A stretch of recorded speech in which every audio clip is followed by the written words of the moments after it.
Graça e paz da parte do nosso Senhor e Salvador Jesus Cristo. Amém? E eu te convido a abrir o seu coração e, por um momento, se você pode, esquecer um pouco das coisas lá de fora, dos problemas, das preocupações, e leve sua mente cativa ao trono da graça nesse momento, ao trono de Deus, porque é de lá que flui toda boa dádiva e a luz que vem do Senhor para as nossas mentes. E a igreja de Deus segue, aqui, lá, em toda parte do mundo. Aliás, segundo dados da revista, aquela revista eletrônica de Boas Novas, e uma outra revista também que fala sobre missões sobre a terra, missões da igreja, missões sobre a terra, a revista eletrônica Portas Abertas, milhões de cristãos são perseguidos no mundo inteiro por causa da sua fé em Jesus. E nesses dados, a informação é que entre 2023 e 2024, mais de 5.000 cristãos foram mortos por sua fé em Jesus. Ou seja, se você divide esse número pelos meses e por dia, você vai encontrar que aproximadamente 12 cristãos são mortos todos os dias. E nós, como igreja do Senhor, nós temos o privilégio de estar aqui na casa do Senhor, adorando, bendizendo e celebrando a vitória do Senhor e comunhão com os irmãos, mas vários dos nossos queridos, vários dos nossos irmãos estão passando por problemas, por dificuldades. E eu gostaria de compartilhar um pouquinho sobre essa realidade dentro do texto bíblico. Semana passada, pastor Ederson falou sobre a igreja de Éfeso e ensinando-nos a prática do amor e voltar ao primeiro amor. Essa semana, seguindo a linha do estudo em Apocalipse, vamos estar falando também sobre outra igreja, uma igreja que seguiu e teve muita perseguição no passado. Eu havia acabado de falar a respeito da igreja perseguida. Existe uma igreja perseguida até os dias de hoje. Essa igreja está na Turquia. E essa igreja, a Bíblia faz menção dessa igreja. Hoje o nome dela é Izmir, na Turquia. Mas na Bíblia, ela chama Esmirna. E nós vamos ler em Apocalipse 2. Abre a sua Bíblia, Apocalipse 2. Vamos ler dos versos 8 a 11. Como o título dessa mensagem, Fé inabalável e recompensa eterna. Apocalipse 2, os versículos 8 ao 11.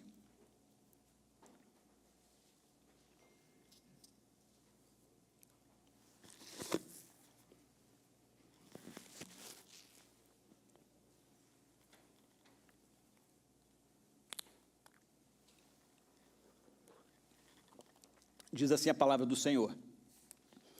Ao anjo da igreja em Esmirna, escreve: Estas coisas diz o primeiro e o último, que esteve morto e voltou a viver. Conheço a tua tribulação, a tua pobreza, mas tu és rico, e a blasfêmia dos que a si mesmos se declaram judeus e não são, sendo antes sinagoga de Satanás. Não temas as coisas que tens de sofrer, eis que o diabo está para lançar em prisão alguns de vós, para ser dispostos à prova, e tereis tribulação de 10 dias. Sê fiel até a morte, e dar-te-ei a coroa da vida. Quem tem ouvidos, ouça o que o Espírito diz às igrejas. O vencedor, de nenhum modo sofrerá o dano da segunda morte. Você pode orar mais uma vez? Senhor nosso Deus e nosso Pai, essa é a tua palavra. Que a tua palavra seja lida nessa noite, seja, Senhor meu Deus, exposta nessa noite e aplicada também nessa noite. E que nós possamos receber aquilo que o Senhor quer nos falar nessa noite, que nós possamos aprender lições com a igreja de Esmirna e aquilo que o Senhor tem para a sua igreja. Que seja sempre para a honra e glória do teu santo nome, em nome de Jesus. Amém. Antes de entrarmos propriamente no texto, eu gostaria de falar um pouquinho a respeito da localização e a importância histórica dessa igreja. Esmirna, ela fica ao norte de Éfeso, a igreja que foi pregada semana passada. E ela teve uma aplicação muito grande dentro do Império Romano, porque ela contribuiu com o Império Romano.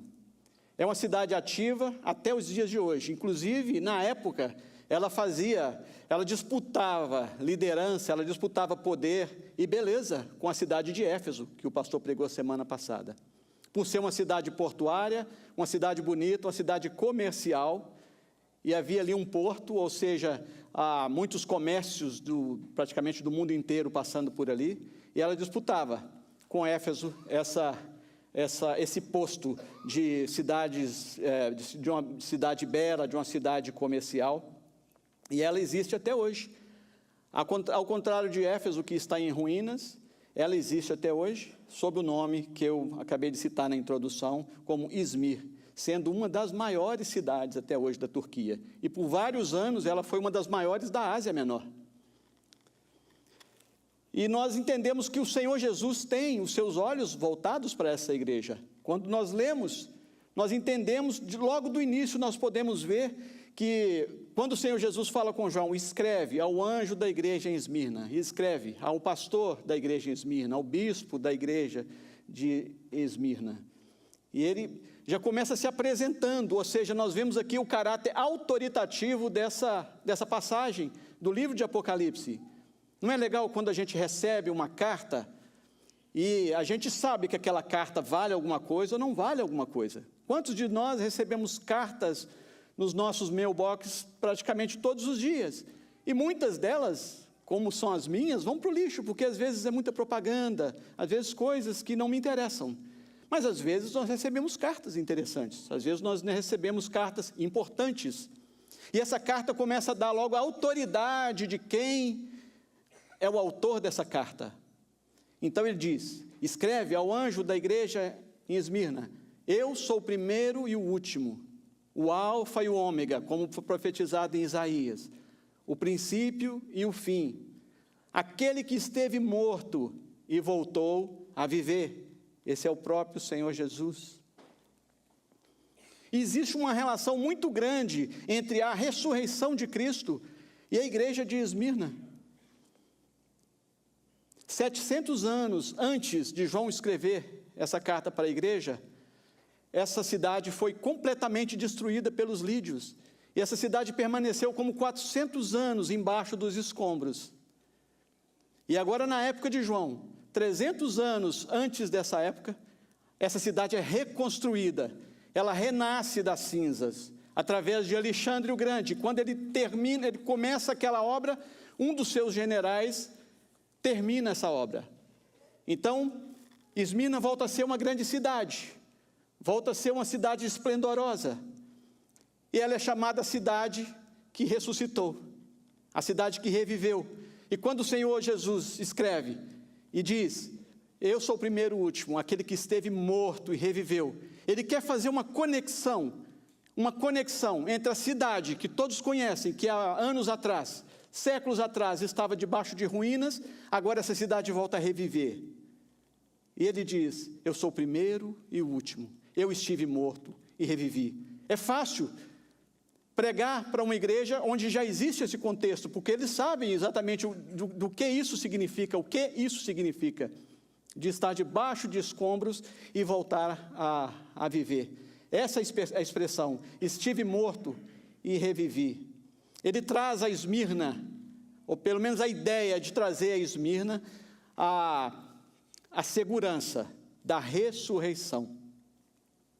E o texto que nós acabamos de ler, ele nos faz meditar em 3 aspectos. O primeiro que existe uma constatação nesse texto, que o Senhor Jesus sabe do que o povo dessa igreja está sofrendo, sabe das suas dores, das suas tristezas, das suas lágrimas, das suas perseguições.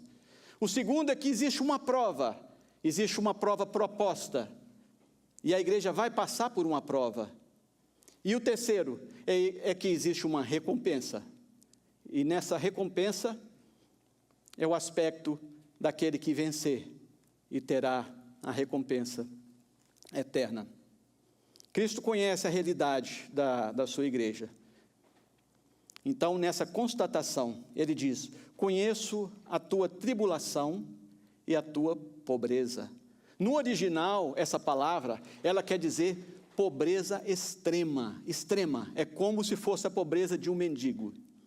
Um mendigo de joelhos, na praça, pedindo esmola, essa é a expressão que foi usada no grego, a sua pobreza. Os cristãos de Esmirna estavam na situação de completa pobreza. E Cristo conhece a situação deles, e Cristo conhece também o motivo pelo qual eles estão passando e sofrendo nessa situação. Historiadores são unânimes em dizer que Esmirna, os crentes de Esmirna tiveram seus bens confiscados, seus negócios, seus comércios, suas propriedades foram confiscadas por serem fiéis a Jesus. E a perseguição, irmãos, se nós analisarmos pela teologia bíblica, você vai ver que a perseguição, ela é sempre constante na vida da igreja.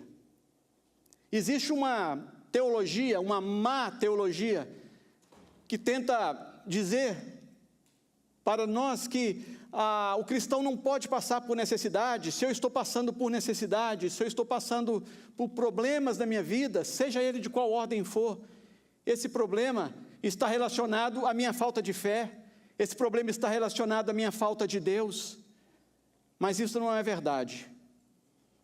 Se você for analisar pela vida do apóstolo Paulo, ele então não passaria nessa régua, ele não passaria nesse nível que são medidas as pessoas pela teologia da prosperidade, porque ele falou que ele passou necessidade, ele sabia estar contente em toda e qualquer situação, sabia passar necessidade e sabia também ter tudo do bom e do melhor, mas mesmo assim ele aprendeu a viver contente em toda e qualquer circunstâncias. Então jamais aceite essa falsa doutrina, essa mentira de que o crente não passa, que o crente verdadeiro não passa por provações e não passa por necessidades. Não é isso expressamente que o texto bíblico nos ensina. No mundo nós vamos ter aflições, no mundo nós vamos ter problemas, e essa é uma verdade bíblica inegável, não podemos fugir dessa realidade. Existe na Bíblia o chamado proto-evangelho, ou seja, é o evangelho primordial, é o evangelho primeiro, é a primeira menção do evangelho na Bíblia, que se encontra em Gênesis. Se você for para Gênesis 3,15, quando Deus decreta e fala diretamente à serpente: porém inimizade entre ti e a mulher, entre a sua descendência e o seu descendente, este lhe ferirá a cabeça e tu lhe ferirás o calcanhar. Esse é a primeira menção do evangelho na Bíblia, porque aqui já está mostrando o plano de redenção, que um dia o descendente viria e esmagaria a cabeça da serpente. Ele é quem faria isso. Já é o proto-evangelho, chamado evangelho primordial, sendo já anunciado nas páginas do Gênesis. Por que eu digo isso? Porque a partir disso Deus decreta uma inimizade. É isso mesmo que você ouviu, Deus decreta uma inimizade entre ti e a mulher, entre a sua descendente e a descendência da mulher, e o descendente da mulher. A partir disso você começa a ver exatamente, claramente as linhas sendo definidas dentro da Bíblia. Você começa a ver, Caim já começa, a primeira família, Caim mata Abel. E aí começa. Em toda a Bíblia, a partir disso, você vai ver a luta do bem contra o mal. É Jacó contra Esaú. É o povo hebreu sendo levado cativo pelo povo do Egito. E todos os problemas que encontramos, a Torre de Babel, quando aqueles homens falaram: nós queremos fazer o nosso nome grande entre as nações, e construíram a Torre de Babel, aquilo era rebelião contra o Senhor. Era exatamente a inimizade profetizada aqui e decretada em Gênesis 3,15. Mas Deus faz diferente. Deus chama depois disso, Deus destrói, acaba com a Torre de Babel, acaba com todo aquele ânimo de construir uma torre para chegar aos céus. E o que Deus faz? mais para frente Deus chama Abraão. Agora já não é mais um homem querendo fazer o nome dele conhecido entre as nações. Agora é Deus chamando e falando, não, agora eu vou mostrar para você que eu faço o seu nome conhecido entre as nações. Mas partiu do próprio Deus. E essa inimizade continua. E quando chegamos aqui na igreja de Esmirna novamente, nós vemos que essa inimizade está presente. Qual é essa inimizade? Agora é contra o povo judeu. Existia em Esmirna uma colônia grande de povo judeu, judeu que não aceitou Jesus como Messias, e também juntando com os pagãos daquela região, e eles eram extremamente hostis ao povo de Deus, hostis aos cristãos. E Jesus, diante dessa situação de miséria terrena, de pobreza terrena, o Senhor Jesus, Ele diz, diante da tua realidade terrena, Jesus fala, tu és rico, tu não és pobre, eu vejo a tua pobreza, eu vejo a tua tristeza, mas você não é pobre, você é rico. Essa é a importância, irmãos, da palavra de Deus na minha e na sua vida. O que importa é o que o Senhor Jesus fala sobre nós. E o que Ele fala sobre nós? Não precisa de nenhum profeta vir para revelar isso, já está revelado. Tudo que está revelado, revelado foi. Aqui está na Bíblia tudo que o Senhor pensa ao nosso respeito. Jeremias 29:11 diz, eis que eu sei os pensamentos que tenho a vosso respeito, diz o Senhor, pensamento de paz e não de mal, para vos dar o fim que desejais. O Senhor Deus, Ele tem um pensamento de paz e não de mal para nossas vidas. Você passa por tribulação, você passa por angústia. Nessa terra nós estamos propícios a isso e nós vamos passar. A diferença é como vamos passar quando vier o dia mau, quando vier a aprovação. Como vamos nos defender, quais armas vamos usar quando vier a aprovação e quando vier a perseguição. A verdadeira riqueza não está nos bens terrenos, irmãos. Embora ninguém é proibido de plantar, de desejar muitos investimentos, de ser rico, não. Esse não é o problema. O problema é quando nós colocamos o porvir, quando nós colocamos a realidade espiritual, a eternidade, quando nós colocamos tudo isso na frente da eternidade, que é juntarmos tesouros eternos, tesouros para a eternidade. O apóstolo Paulo fala em 2 Coríntios 8:2, porque em meio a muitas provas e tribulação, manifestaram abundância de alegria e a profunda pobreza deles superabundou em grande riqueza em sua generosidade. Mas o Senhor conhece as obras da igreja, o Senhor conhece o sofrimento da igreja, mas também as obras e ações do homem ímpio, elas não passam impune diante do Senhor. No texto que lemos também mostra claramente que o Senhor Jesus conhece as obras más e as obras iníquas do ímpio. Até o ano 70, depois de Cristo, os cristãos e também os judeus, eles eram protegidos pelas leis de Roma. Roma protegia o culto, o direito a culto deles. Mas a partir disso, esses judeus, a quais eu mencionei aqui agora há pouco, depois da destruição do templo, eles começaram a perseguir os cristãos. E começaram a dizer uma série de calúnias contra os cristãos. Então, nesse contexto dessa perseguição, é isso que aconteceu. Os judeus começaram a caluniar os cristãos, porque eles não tinham o que falar deles, porque eles pregavam o amor, eles pregavam Jesus, eles pregavam a ressurreição. Mas a partir do momento que começaram a surgir as calúnias contra os cristãos, os romanos começaram a prender os cristãos. E dentre várias calúnias, eu fiz uma anotação de algumas absurdas, extremamente absurdas.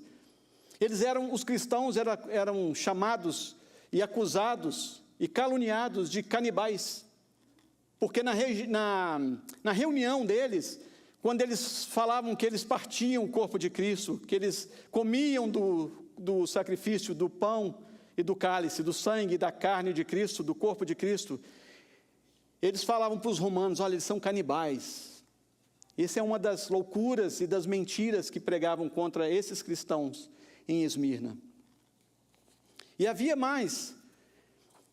Eles diziam que eles eram incestuosos, que eles casavam entre irmãos, porque sempre na comunidade dos santos era muito comum irmãos da igreja casarem com os irmãos, com as irmãs da igreja, como acontece nos dias de hoje, quando os nossos jovens, eles buscam casar-se com pessoas da igreja. E isso era mais uma calúnia que falavam contra eles. Eles são incestuosos, eles praticam o incesto. E a terceira e última informação sobre essas calúnias é que eles consideravam eles revolucionários. Isso era tudo que Roma não queria, alguém revolucionário naquele território, porque colocava a soberania de Roma em perigo. Por quê? Porque eles não queriam se prostrar diante de César, não queriam adorar César, não queriam acender incenso a César, que era feito uma vez por ano. Uma vez por ano, você tinha que, o habitante de Esmirna tinha que prestar culto a César, no qual existia um templo ali, que foi edificado em homenagem a Tibério, o imperador. E todo ano, você acendia um incenso e falava: viva César, e você saía com a placa, com homenagem: olha, você cumpriu a sua cidadania, então você está apto a ser um cidadão de Esmirna. Não só Esmirna, mas várias partes do território romano. Então isso era um prato cheio para eles acusarem os judeus de não serem patriotas, de serem revolucionários, de serem contra Roma. E todo esse resultado, qual o resultado dessa calúnia toda? O que gerava na vida deles? De toda essa calúnia contra um povo que não fez nada disso? Era perseguição. E aí eu vou para o terceiro ponto, para o segundo ponto. O segundo ponto é uma prova que eu e você e os crentes de Esmirna enfrentam como cristão. A perseguição era intensa. Os cristãos de Esmirna enfrentavam perseguições por não negarem a sua fé em Cristo. Mas Cristo os consola dizendo: não temas, não temas pelas coisas que vocês vão sofrer, as prisões, os confiscos de bens, prejuízos, muitos deles judiciais, e que muitas vezes resultavam em morte. Às vezes a corte determinava que o veredito ia ser morte. E com isso, irmãos, imagina um grupo de cristãos vendo outro grupo de cristãos sendo preso. E olha, quem será o próximo? Sendo morto, quem será o próximo? Tendo seus bens confiscados. No mesmo dia que tem um teto para dormir, no outro dia já não tem. No mesmo dia que você tem um leite para dar para o seu filho, no outro dia já não tem. E por que Jesus usa essa palavra, não temas? É exatamente para fortalecer a fé daqueles que poderiam balançar na fé. E Jesus fala: não temas, não temas. Existe algo que precisamos aprender sobre as provações, irmãos. No texto nós vemos que eles vão passar por provações. E nós, como igreja, nós passamos por provações. Primeira coisa que aprendemos nesse texto é que as provações, elas envolvem uma guerra espiritual. Você pode ver aqui no início, aí no versículo 10 que nós lemos, no versículo 10 ele fala do diabo, ou seja, o diabo está presente nesse texto. 1 Pedro 5,8 diz: sede sóbrios e vigiai, porque o diabo, o vosso adversário, anda ao derredor, rugindo como um leão, e buscando a quem possa tragar. O diabo, meu irmão, ele não quer nos provar. Quem nos prova é Deus. O diabo, ele é o tentador, ele vem para nos tentar. E o diabo não vem para fazer uma tentaçãozinha. O diabo, a Bíblia diz bem claramente que ele vem para destruir o crente, é para roubar. Depois que ele te rouba, ele quer te matar, mas aí como ele não quer somente te roubar e te matar, ele quer te destruir. Mas por isso que Cristo se revelou, para que nós tivéssemos vida, e vida em abundância. Tiago 1,13 diz: ninguém ao ser tentado diga, sou tentado por Deus, porque Deus não pode ser tentado pelo mal. Ele mesmo a ninguém tenta. Deus não tenta ninguém. Quando nós passamos por provações, nós devemos, nesse momento, saber, ter o entendimento de que as provações vêm do Senhor. Sabe, como ouro, o ourives trabalha com ouro, e quando aquele ouro, aquela pedra bruta precisa de ser trabalhada, ela é levada em temperaturas altíssimas, e é nesse momento onde que acontece a depuração. O processo de depuração é tirando aquilo que presta daquilo que não presta. É como o joio do trigo, é aquilo que aos nossos olhos nós não conseguimos ver, mas Deus vê todas as coisas. E esse processo de depuração é o que acontece na nossa vida, quando vem a luta, quando vem a provação. Como nós vamos reagir a isso? Nós vamos pecar, nós vamos blasfemar, nós vamos fazer coisas que não deve, ou nós vamos buscar do Senhor em oração e falar: Senhor, tem misericórdia de mim. Senhor, me socorre. Minha luta é grande. Senhor, eu tenho passado por dias maus, só eu sei. Talvez meu esposo não saiba, minha esposa não saiba disso, mas o Senhor sabe das minhas lágrimas, dos meus choros, dos meus lamentos, das minhas dúvidas. Mas, meu querido, o mesmo Senhor Jesus que enviou essa carta a Esmirna, ele enviou essa carta para toda a igreja, porque ele diz: todo aquele que tem ouvido, ouça o que o Espírito diz às igrejas. Então, ouça a voz do Senhor nessa noite e saia daqui renovado na força do Senhor. Então, vimos que a provação, envolve uma guerra espiritual. A provação é um instrumento de Deus para o crente. Tiago também diz, meus irmãos, Tiago 1, 2 e o versículo 2 e 3. Irmãos, tende por motivo de toda alegria o passardes por várias provações, sabendo que a provação da vossa fé, uma vez confirmada, produz perseverança. Você quer ser perseverante na fé, meu irmão? No dia mau, na angústia, busque ao Senhor, confie no Senhor, clame ao Senhor, porque nesses momentos você vai tirar com certeza lições. Desviar o caráter didático da aprovação não é praticamente negar a história do cristianismo, porque a aprovação sempre esteve presente na vida da igreja. Outro aspecto da aprovação interessante que nós possamos aprender nessa noite é que a aprovação, ela não vem além da sua força. Você não é tentado além daquilo que você pode suportar. Isso é muito interessante. Porque senão eu posso pensar, puxa vida, Deus vai me dar uma prova que eu vou morrer, eu vou sucumbir, eu vou acabar com essa prova. Mas a palavra de Deus diz que Ele é fiel. Ele não vai te dar uma provação sabendo que você não tem condição de suportá-la. Não vem sobre nós nenhuma provação além das nossas forças. Deus é fiel e não permitirá que sejamos tentados além das nossas forças. E a provação tem um tempo determinado. A provação na nossa vida não é eterna. A provação na vida de Esmirna não era eterna. Se você ler com atenção esses versículos que lemos, no versículo 10, ele fala que vocês vão ser perseguidos, e será por um período de 10 dias. Esse período de 10 dias aqui é simbólico. Esse período de 10 dias significa que é uma completude de um tempo, ou seja, ele não é longo, mas ele não é curto, ele é um ciclo completo. E significa que se é por um tempo, Deus tem o tempo certo de início e de fim da nossa tribulação. Não pense que sua tribulação vai ser eterna, não vai. Existe o começo, existe o meio, e está determinado por Deus o fim da sua tribulação. Por um período de tempo, ele quer dizer isso. Os 10 dias aqui indica que Deus tem o total controle da situação e do sofrimento, que um dia teria fim. Então não é nada eterno, teria fim. Os cidadãos de Esmirna, eles eram conhecidos por serem fiéis. Primeiro eles eram fiéis ao Império grego, depois eles eram fiéis ao Império Romano.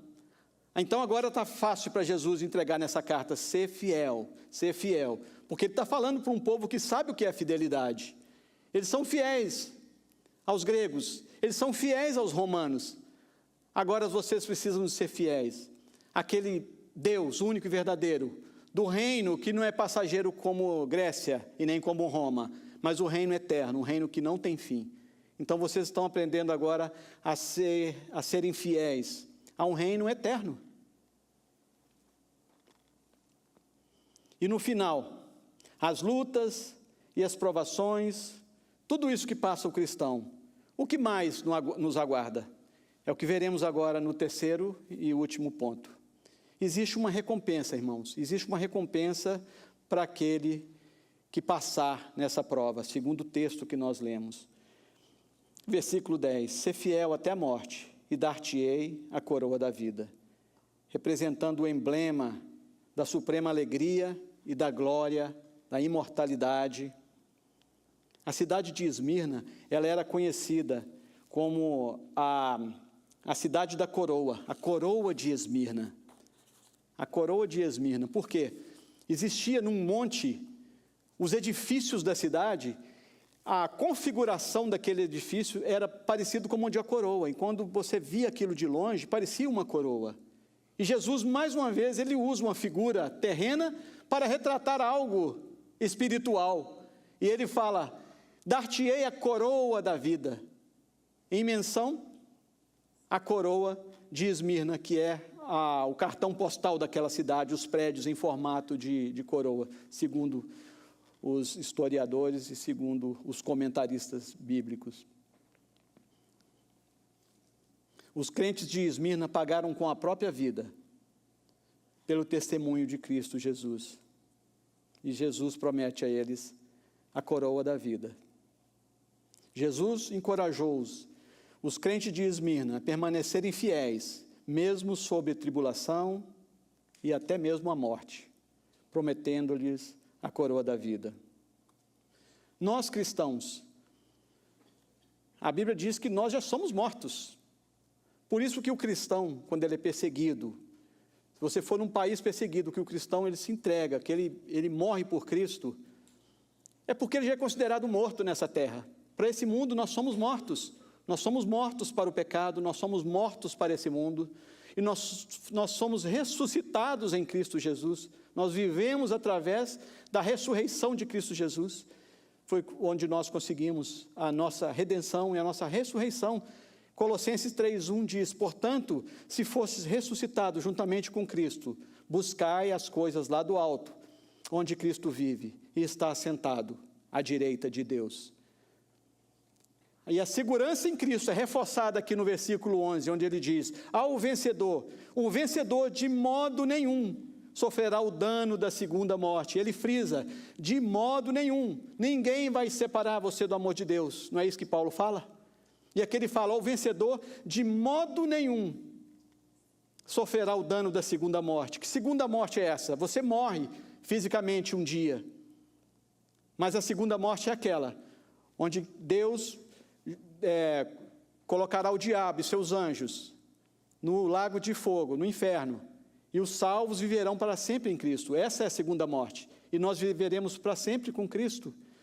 E a garantia, e o Senhor Jesus faz questão de garantir, mais uma vez, o cristão, vocês não vão sofrer o dano da segunda morte. Não tem dano da segunda morte que vai corromper a sua vida, que vai destruir a sua vida. Como aplicação, irmãos, já estou terminando, em nosso contexto, nós não estamos enfrentando o mesmo sofrimento que os crentes de Esmirna estavam sofrendo, mas todos nós, devemos buscar uma vida piedosa no enfrentamento de tentações e perseguições. A luta, a guerra de Esmirna, dos crentes de Esmirna, era uma luta, era uma guerra. A nossa é outra. Existe uma luta na nossa mente, existe uma luta com nossos filhos, na nossa família, e nós não podemos perder essa batalha que já está travada. E é uma luta espiritual.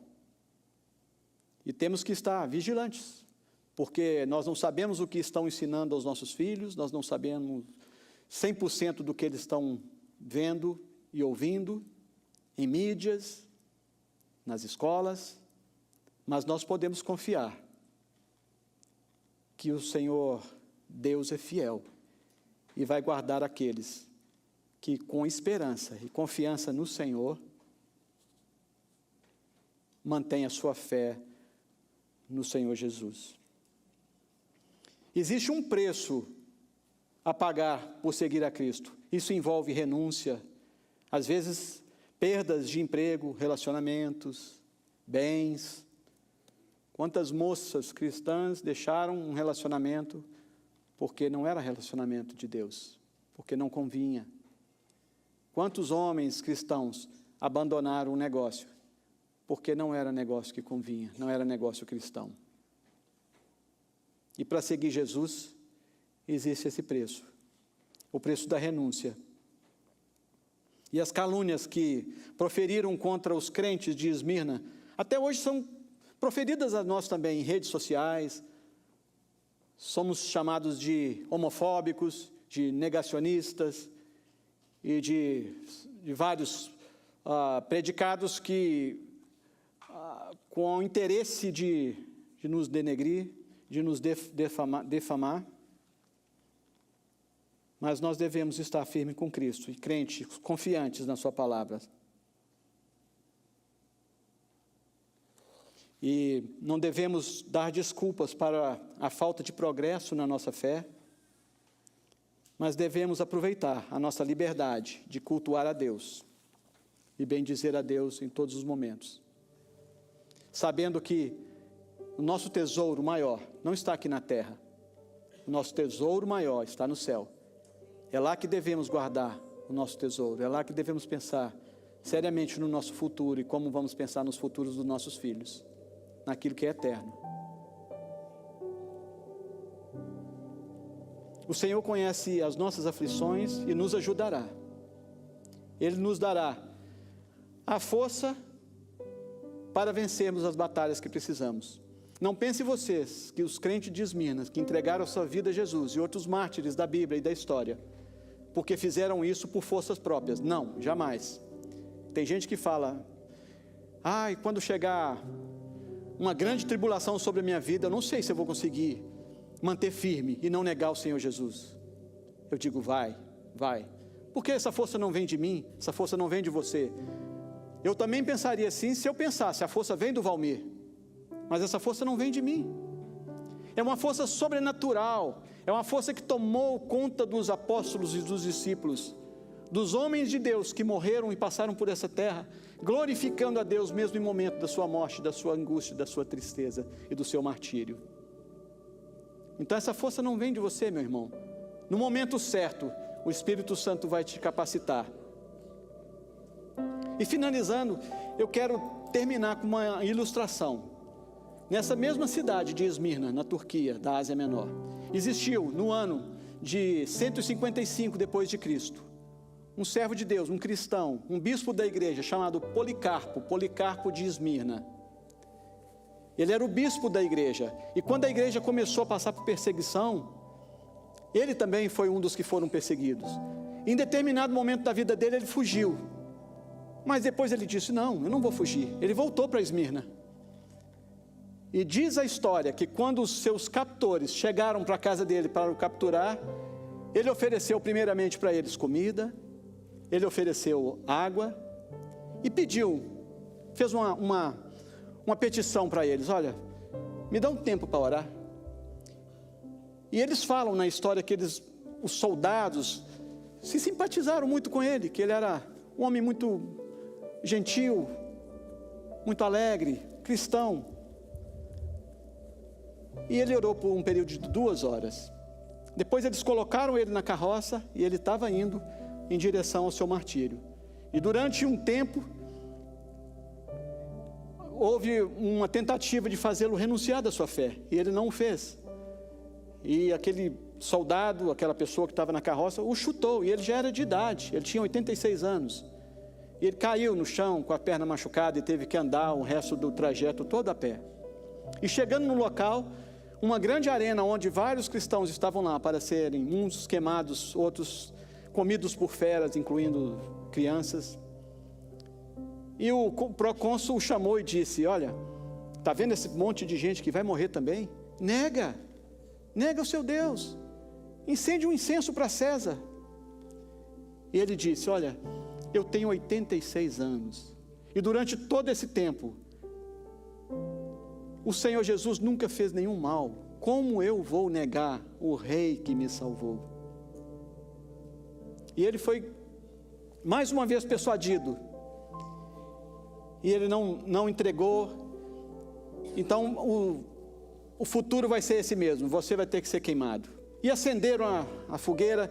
E os judeus, a história diz que os judeus que estavam ali caluniando, apressaram em pegar lenhas, madeiras, pegaram um resto de bancos, de cadeiras, queriam acender uma fogueira logo, porque queriam ver o Policarpo de Esmirna, conhecido também como São Policarpo, queria vê-lo morto.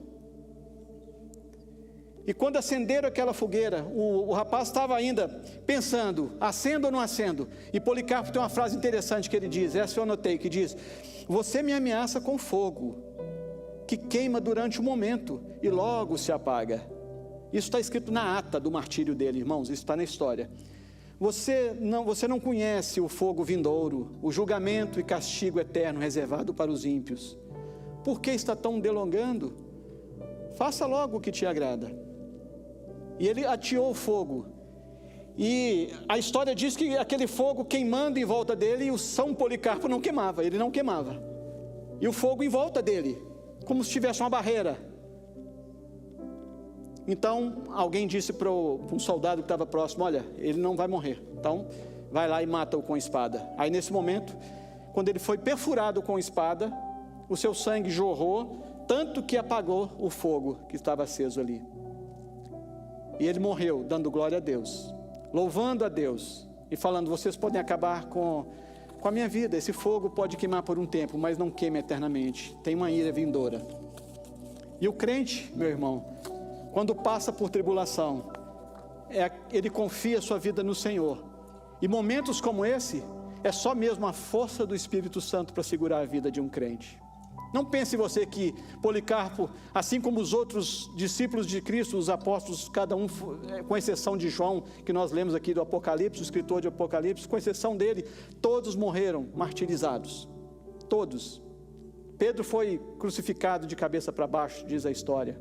Outros foram cerrados ao meio, outros foram esfolados vivos, queimados terrivelmente. Mas não pense você que essa força vinha deles. Eles não eram super-homens, eles eram homens, mulheres, como eu, você, que temeram, creram e acreditaram no Senhor. E a mensagem que eu deixo é essa: confie no Senhor, no dia da angústia, no dia da tristeza, seja ela qual for. Não existe: mas a minha tribulação é tão grande. Não, a minha tribulação é tão pequena que eu não vou levar ao Senhor. Leve a sua tribulação, seja ela qual for, de qual ordem for. O Senhor é capaz de fazer infinitamente mais e te fazer sair vitorioso, e mais ainda, com a vida eterna garantida. Amém.